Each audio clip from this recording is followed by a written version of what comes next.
What inspired the exhibition, alongside Lorna's performance at Theatro Technis, was her significant archive of personal objects she and her family brought to England when they had to flee Cyprus in summer of 1974, following a two-phase Turkish invasion of the island. In terms of objects, the family suitcase is the starting point, I would say. The heartbreaking story of the family, as well as their objects, is shared with the audience by Lorna herself in her performance, but it was still necessary, I think, to create a space for the objects to be seen and to narrate, if you wish, their stories. I think there is something so powerful and emotionally moving about objects that were grabbed those very last days and hours.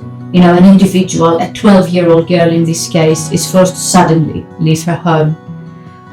The exhibition really allows us to share a personal and lesser-known story in a different way than the performance does. What we do is that we bring the objects in front of the eyes of a wider audience, and especially Cypriot refugees and displaced individuals. The items on display are quite diverse. I would say we will be showcasing Lorna's notebooks and diaries, where she documented news related to the war, but also her thoughts about life in her beloved Famagusta. There's details about her daily life and activities and her friendships. The audience will also get to see the Vasiliadis family suitcase, where they packed their belongings when they suddenly had to leave Cyprus, as well as the 70s dress Katerina, Lorna's mom, wore the day they were forced out of their home. I think the items were significant for a number of reasons, the main ones being, first of all, that all objects that humans live their lives with are important, as they're a testament to human life and how it was lived. But in this case, the objects are also a record of social history and life in Varosa and Famagusta, and that's a place that in a way doesn't exist anymore, at least not in the way Famagustians knew it. Today it is, as they call it, a ghost town, and no one lives there anymore. The biggest challenge for me in terms of curating the exhibition lies in the nature of the topic, both the exhibition and the performance touch upon. We are talking about tragic historical events and objects that a 12-year-old and her parents grabbed and carried with them as they had to flee their home from Cyprus to England.